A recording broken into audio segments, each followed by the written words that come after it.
శ్రీవారి కారం, శ్రీవారిని ప్రేమించే వారి కోసం. శ్రీవారి spices, chilli, turmeric, coriander powder. శ్రీవారి కారం, శ్రీవారిని ప్రేమించే వారి కోసం.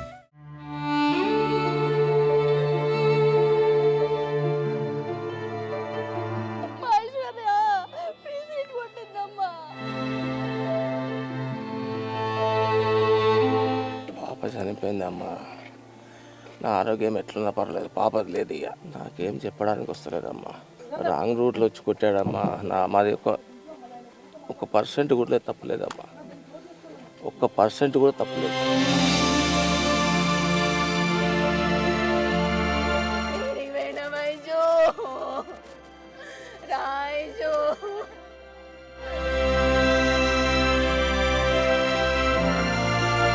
ప్రతి నెల అట్లీస్ట్ 2-3 చావులు జరుగుతున్నాయి ఈ ఏరియాలో. ఐశ్వర్య మరణం ఇప్పుడు ఓ కొత్త ప్రశ్నను మనకు వదిలి వెళ్ళింది. నా చావుకు కారణమేంటని. ఆమె ప్రాణం తీసిన రోడ్డు ప్రమాదం ఇప్పుడు అధికారులను, వాహనాలను నడిపేవారిని నిలదీస్తోంది. ప్రాణం తీసేంత పాపం నేనేం చేశానంటూ ఐశ్వర్య ఆత్మ మనందర్నీ ప్రశ్నిస్తోంది. కాలేజ్కు వెళ్లేందుకు తండ్రితో కలిసి రోడ్డుపైకొచ్చింది ఐశ్వర్య. ఇంతలో అతి వేగంగా దూసుకొచ్చిన కారు వారిద్దరిని ఢీకొట్టడం, ఐశ్వర్య ప్రాణాలు వదలడం, తండ్రి తీవ్రంగా గాయపడ్డం రెప్పపాటు కాలంలో జరిగిపోయాయి. డాక్టర్ కావాల్సిన ఐశ్వర్య అలా నిర్జీవంగా పడి ఉండడం చూసి కన్నీరు కార్చని వారు లేరు. ఆఖరికి తండ్రి ఆఖరి చూపు చూసుకోవడానికి కూడా లేని పరిస్థితి. అదే ప్రమాదంలో తీవ్రంగా గాయపడి చికిత్స పొందుతున్నాడు తండ్రి. ఆ తండ్రికి సర్జరీ అయ్యి ఐసీయూలో ఉండడంతో 2 రోజుల పాటు అంత్యక్రియలను వాయిదా వేశారు. ఆ తండ్రి కాస్త స్పృహలోకి వచ్చాక అంబులెన్స్లో శ్మశాన వాటికకు వచ్చిన వైనం అక్కడున్న వారిని కదిలించింది. ఏం ధైర్యం చెప్పలేకపోతున్నామ్మా. నాకు పాప నా కళ్ళ ముందే పోయింది. ఇంకేం చెప్పాను. ఈ పరిస్థితుల్లో అయితే నేను ధైర్యం చెప్పలేకపోతున్నా. ఎప్పుడు తెలిసింది పాప చనిపోయిందని? నేను ఎంబడే ఉన్నానమ్మా. నేను స్కూల్లోనే ఉన్నా, పాపను చూసా. ప్రతి బస్ స్టాప్ కాడ పుట్టుపోతు కావాలమ్మా. పైనుంచి మనుషులు దాడటానికి ఉండాలి, లేకపోతే ఇట్లనే విచ్చలవిడిగా ప్రాణాలు పోతాయమ్మా. తన కళ్ళ ముందే తాను చూస్తుండగానే ప్రాణానికి ప్రాణంగా పెంచుకున్న తన బిడ్డ ప్రాణం పోయిందంటూ ఐశ్వర్య తండ్రి పడుతున్న ఆవేదనను తీర్చేదెవరు? పోయిన ఐశ్వర్య ప్రాణాన్ని తీసుకొచ్చేదెవరు? తండ్రి కూతుళ్ళు ఒక మెట్టు దిగి నిలబడ్డారు సైడ్కి. ఆ నిలబడిన సైడ్ నుంచి సైడ్కి బండి వచ్చేసి గుద్దేసుకుంటూ నాన్ స్టాప్ ఆపుకుంటూ హిట్ అండ్ రన్గా వెళ్ళిపోయాడు అతను. నేను వెంటనే తండ్రిని చూశాను కానీ పాపను చూడలేదు అప్పటికి. సో తండ్రి ఏమంటున్నాడంటే, నా పాప 2nd ఇయర్ అయ్యా, మా పాప 2nd ఇయర్ అంటే నేనేమనుకున్నా అంటే ఆ పాపని పిలిపోయమంటున్నారేమో అనుకున్నాను. కానీ వెంటనే నేను వెనకకి చూసేటప్పటికి ఆ పాప పడిపోయి ఉంది. నేను వెంటనే వెళ్ళి పాపని లేపడానికి ట్రై చేశాను, కానీ అప్పటికి ఆ పాపకి హెడ్ ఇంజూరీ అయ్యి బ్లడ్ యూజ్ అవుతుంది. ముందే చెప్పినట్టు ఇప్పుడు ఐశ్వర్య మరణం అనేక ప్రశ్నలను తెరపైకి తీసుకొచ్చింది. ఎల్బీ నగర్ నుంచి హైత్ నగర్ రోడ్, ఇది 6 వరుసల రహదారి. పేరుకు హైదరాబాద్ నగరంలోనే ఉన్నా కూడా ఇది నేషనల్ హైవే. రోజురోజుకు పెరుగుతున్న ట్రాఫిక్కు అనుగుణంగా ఆ రోడ్డును విస్తరించారు. దీంతో ఈ రోడ్పై జెట్ స్పీడ్లో దూసుకొస్తుంటాయి వాహనాలు. రోడ్డు దాటుతూ ఐశ్వర్య తన తండ్రి ఇక్కడే రోడ్డు దాటుతున్నటువంటి టైంలో ఓవర్ స్పీడ్ వస్తున్నటువంటి కారు ఒక్కసారిగా ఐశ్వర్యాన్ని ఢీకొట్టడంతో 10 మీటర్స్ అవతల ఇక్కడే పడిపోయింది. ఇక్కడే ఐశ్వర్య చనిపోయింది. వాళ్ళ నాన్నకి తీవ్ర గాయాలయ్యాయి. ఒకసారి బిగ్ టీవీ చిన్న ప్రయత్నం చేస్తుంది, ఎందుకంటే చాలా రిస్క్ అనే చెప్పొచ్చు. ఇది కేవలము ఒక్కరి సమస్య కాదు, ఈ చుట్టుపక్కల ఉన్నటువంటి వాళ్ళ ప్రతి ఒక్కరి సమస్య. రోడ్డు క్రాస్ చేసేటువంటి టైంలో ఎంత ఇబ్బంది పడుతున్నారు అనేది చూపించే ప్రయత్నం చేస్తున్నాం. ఒక్కసారి ఓవర్ స్పీడ్గా వెహికల్స్ వస్తున్నాయి, అసలు ఏ వెహికల్స్ ఎక్కడొస్తున్నాయి అనేది కూడా కనిపించడం లేదు. యాస్టీస్గా ఇలానే రోడ్డు క్రాస్ చేస్తుంది ఐశ్వర్య వాళ్ళ నాన్న. ఒకసారి నేను వెనక్కి అంటే వెహికల్స్ స్పీడ్ మనకి చూస్తే కనిపిస్తుంది. ఎక్కడా కూడా ఒక జస్ట్ సెకండ్స్ రోడ్డు క్రాస్ చేసేటువంటి టైంలో ఇక్కడికి రావడానికి ఎంత రిస్క్ అవుతుంది అనేది కూడా చూపించే ప్రయత్నం కేవలము అధికారులకి తెలియజేయడానికే ఈ చిన్న ప్రయత్నం బిగ్ టీవీ చేస్తుంది. ఇంకా ఎవ్వరి ప్రాణాలు పోవద్దు అని చెప్పేసి చూడొచ్చు. వాళ్ళు రోడ్డు క్రాస్ చేసేటప్పుడు కూడా వాహనాలకి ఒకవైపు చెయ్యి అడ్డు పెట్టి రోడ్డు క్రాస్ చేస్తున్నటువంటి పరిస్థితి అయితే ఉందనే చెప్పుకోవాలి.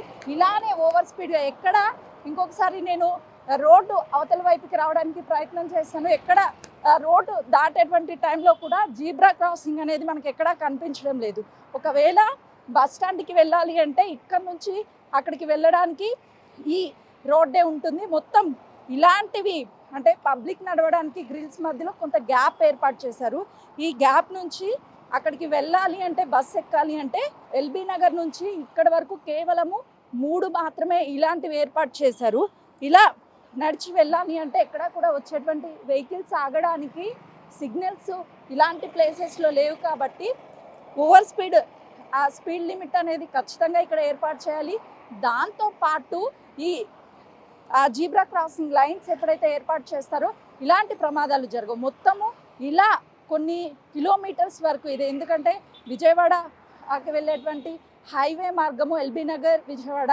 సో ఈ మార్గంలో వెహికల్స్ 100 నుంచి 120 స్పీడ్ వల్ల ఈ 6 లేన్ల రోడ్లు కూడా సేమ్ ఇలానే ఉన్నాయి కాబట్టి స్పీడ్ లిమిట్తో పాటు ఖచ్చితంగా ఈ జిబ్రా క్రాసింగ్ లైన్స్ ఇవన్నీ ఏర్పాటు చేస్తే ఇలాంటి ప్రమాదాలు జరగవు అని చెప్పేసి అటు పాదాచారులు చెప్తున్నారు. రోడ్డు విస్తరణ చేశారు, బాగానే ఉంది. కానీ ప్రజలు రోడ్డు దాటడానికి కావాల్సిన ఏర్పాట్లను చేయడం మాత్రం మర్చారు. ఈ రోడ్డును దాటడం అనేది ప్రాణాలతో చెలగాటమనే చెప్పాలి. హైవేనే పెద్ద ప్రాబ్లం. యాక్చువల్గా ఇది సిటీ లిమిట్స్, ఎంతో పాపులేషన్ ఉన్న కొన్ని వేలు, ఇప్పుడు ఇక్కడ హయత్నగర్ ఏరియాలోనే 1,00,000 పైన 1,50,000 పబ్లిక్ ఉన్నటువంటి ఏరియా ఇది. అట్లాంటి ఏరియాలో ఈ బ్యారికేడ్స్ పెట్టేసి హైవే అటు వెళ్ళాలి, సిటీకి వెళ్ళాలంటే ఖచ్చితంగా రోడ్ దాటాల్సిన పరిస్థితి. రోడ్ దాటాలి అంటే చాలా ఇబ్బంది ఉన్నది. ఎన్నో యాక్సిడెంట్స్ ప్రతి నెల అట్లీస్ట్ 2-3 చావులు జరుగుతున్నాయి ఈ ఏరియాలో. డిపో దగ్గర ఆర్టీసీ డిపోలో మార్నింగ్ డ్యూటీకి వెళ్తూ ఒక అతను యాక్సిడెంట్ అయి చనిపోయిండు సాయిబాబు గుడి దగ్గర. డిపో దగ్గర అట్లానే 2-3 ఇన్సిడెంట్స్. ఇదే ఆర్టీసీ కాలనీలో 2-3 ప్రతి నెల 2-3 ఇన్సిడెంట్స్ అవుతున్నాయి. ఎట్లాంటి జాగ్రత్తలు కానీ ఎట్లాంటి ప్రికాషన్స్ కానీ గవర్నమెంట్ తీసుకోవట్లేదు. ఈ రోడ్డు వల్ల చాలా డిఫరెన్స్ అయింది. మళ్ళీ పొద్దున మార్నింగ్ అడావుడిగా డ్యూటీలోకి వెళ్ళిపోతూ టైం అయిపోతున్నాయని చెప్పేసి అసలు చిన్న వేగం కూడా వస్తలేవు బండ్లు మాటకు. ఎందుకంటే 2-3 చోట్ల 4 దిక్కుల రోడ్లు అయిపోయినది. ఈ ఏవీ రోడ్ల మీద కూడా రోడ్డు దాటుతున్నారు అనే జ్ఞానం కూడా లేకుండా ఒక్కసారిగా వచ్చేసి చాలా ప్రాబ్లం చేస్తుంది. దీన్ని త్వరగా క్లియర్ చేయాలని చెప్పేసి మనం చేసుకుంటున్నాము. ఇది ఎల్బీ నగర్ నుంచి హైత్ నగర్కు వెళ్లే రోడ్డు పరిస్థితి.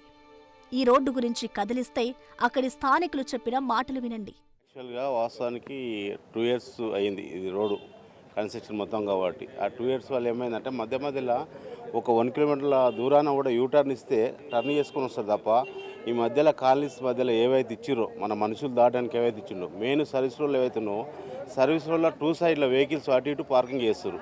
హోటళ్ళు మామూలు కమర్షియల్ ఉన్నాయి కదా, కమర్షియల్ మధ్యలో వెహికల్ స్టాండింగ్ చేసే వరకు ఈ దాటానికి ఇబ్బందిగా అయ్యి ఈ మధ్యలో ఏవైతే సింగిల్గా మనుషులు నడవడానికి ఇచ్చిరో దయచేసి అవి బంద్ చేసి యూటర్న్గా చేసి మెయిన్ సర్వీస్ రోడ్ కంప్లీట్ చేయాలి. సర్వీస్ రోడ్ కంప్లీట్ చేసి ఇప్పుడు ప్రస్తుతానికి ఇక్కడ వేసారు, వాడి స్కూల్ దగ్గర ఒకటి వేసారు, మనుషులు దానికి ఫ్లైఓవర్ పైన వేసారు ఇన్పై. ఈ రోడ్డుపై ఇలాంటి ప్రమాదాల్లో మృతి చెందిన వారి లిస్టులో ఇకపై ఐశ్వర్య తర్వాత ఎవరూ ఉండకూడదంటున్నారు. ఇప్పటికైనా ఫుట్ ఓవర్ బ్రిడ్జ్ నిర్మించి ప్రజల ప్రాణాలను కాపాడాలని కోరుతున్నారు స్థానికులు. ఫ్యూచర్లో ఇక్కడ ఖచ్చితంగా ఫుట్ ఓవర్ బ్రిడ్జ్ నిర్మించి ఆ ఫుట్ ఓవర్ బ్రిడ్జ్కి ఐశ్వర్య పేరు పెట్టి ఆ పాప డాక్టర్గా సేవ్ చేయాల్సింది ఈ రకంగా సేవ్ చేస్తుందని చెప్పి మేము ఖచ్చితంగా నమ్ముతాము. కావాల్సింది మాకు ఆ ఫుట్ ఓవర్ బ్రిడ్జ్ అనేది శాంక్షన్ చేయాలని చెప్పి కోరుతున్నాము. ఈ మాటలు విన్న తర్వాత అసలు ఈ రోడ్డుపై యూటర్న్ల పరిస్థితి ఏంటనే విషయంపై బిగ్ టీవీ టీం ఫోకస్ చేసింది. అక్కడ పరిస్థితి ఎలా ఉందో చూడండి. ఎల్బీ నగర్ విజయవాడ హైవే మీద మొత్తం 7 యూటర్న్ పాయింట్స్ ఉన్నాయి. నేనున్నటువంటిది ఒక యూటర్న్ పాయింట్. ఇక్కడ నుంచి వెళ్ళాలి అంటే దాదాపు 2 kilometers దూరంలోకి వెళ్ళి యూటర్న్ చేసుకోవాలని చెప్తున్నారు. చాలా వరకు రోడ్డు క్రాస్ చేయడానికి చాలా దూరం వెళ్లాల్సి వస్తుంది అని చెప్పేసి ఇలానే ఎగ్జాక్ట్గా రాంగ్ రూట్లో వెళ్తూ యాక్సిడెంట్లకి కారణమవుతున్నారు. అయితే పక్కనే ఉన్నటువంటి హాస్పిటల్కో లేదు అనంటే తమ ఇంటికో వెళ్ళాలి అనంటే దాదాపు 2-3 kilometers వరకు వెళ్ళాలా అని చెప్పేసి ఇలా రాంగ్ రూట్లో వెళ్తూ కేవలము వాళ్ళ ప్రాణాలను పోగొట్టుకోవడమే కాకుండా ఎదురుగా వస్తున్నటువంటి ప్రాణాలను కూడా తీస్తున్నటువంటి పరిస్థితి ఉంది. అయితే యూటర్న్స్ తక్కువ కిలోమీటర్లలో ఏర్పాటు చేయాలి, లేదు అనంటే దూరంగా ఉన్నటువంటి యూటర్న్స్కి వెళ్ళేటప్పుడైనా సరే కనీసము వాహనదారులు ఒక చైతన్యం కలిగి ఆ దూరంగా ఉన్నటువంటి యూటర్న్స్ వరకు వెళ్ళి వాళ్ళు యూటర్న్ తీసుకువస్తే ఇలాంటి ప్రమాదాలు అనేవి జరగవు. కానీ వాహనదారులు మాత్రం షార్ట్ కట్స్ అని చెప్పేసి ఎదురుగా వస్తున్నటువంటి ఎవరి ప్రాణాలు పోతే మాకేంటి అని చెప్పేసి ఆ రాంగ్ రూట్లో వస్తున్నటువంటి విజువల్స్ అయితే బిగ్ టీవీ స్క్రీన్ మీద చూడొచ్చు. ఎందుకంటే ఎవ్వరూ కూడా యూటర్న్స్లో కనీసము తక్కువ స్పీడ్ లిమిట్తో వెళ్ళడం లేదు. ఈ 6 లేన్ల రోడ్లో పాదాచారులు ఒకవైపు రోడ్డు క్రాస్ చేస్తున్నప్పటికీ కూడా వాళ్ళు మాత్రము 60, 70, 80 స్పీడ్లోనే వాహనాలు వెళ్తున్నటువంటి పరిస్థితి అయితే మాత్రము కనిపిస్తుంది. ఓవరాల్గా చూసుకుంటే ఈ హైవేల మీద 6 లేన్లు ఏర్పాటు చేసినప్పటికీ యూటర్న్ల దగ్గరికి వెళ్లకుండా వాహనదారులు షార్ట్ కట్ మార్గాల్లోనే యూటర్న్లు తీస్తూ ప్రజల ప్రాణాలతో అయితే చెలగాటమాడుతున్నటువంటి పరిస్థితి ఉంది. ఫుట్ ఓవర్ బ్రిడ్జిలు లేవు. ప్రజలు రోడ్డు దాటడానికి కనీసం సిగ్నల్స్ కూడా లేవు. మరి అసలు ఇక్కడ రోడ్డు దాటడం ఎలా అని ప్రశ్నిస్తున్నారు స్థానికులు. అసలు ఇక్కడ ఎన్ని ఫుట్ ఓవర్ బ్రిడ్జిలు ఏర్పాటు చేయాలి, అసలు ఎన్ని చేశారు? ఎల్బీ నగర్ నుంచి హయత్ నగర్ మార్గంలో పబ్లిక్ రోడ్డు క్రాస్ చేయడానికి చాలా తీవ్ర ఇబ్బందులు పడుతున్నారు.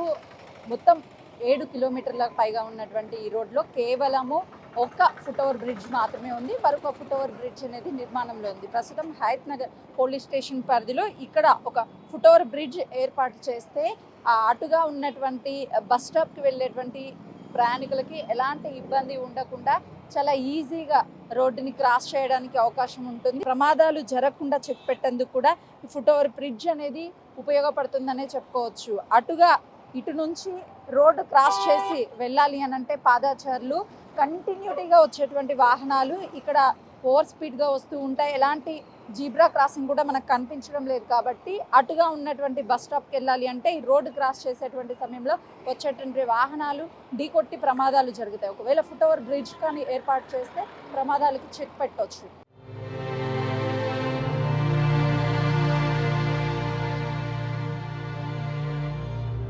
రవాణా సౌకర్యాల కోసం ఏర్పాటు చేసినటువంటి మార్గాలు ప్రజల ప్రాణాలు తీసే విధంగా మారుతున్నాయి. దీనిపై ఇప్పటికైనా అధికారులు చర్యలు తీసుకోవాలి. సిగ్నల్ని ఏర్పాటు చేయడంతో పాటు ఫుట్ ఓవర్ బ్రిడ్జ్ని, అదేవిధంగా జీబ్రా క్రాసింగ్ లైన్లని ఏర్పాటు చేసి ఇలాంటి ప్రమాదాలకి చెక్ పెట్టే విధంగా అధికారులు నిర్ణయం తీసుకోవాలి.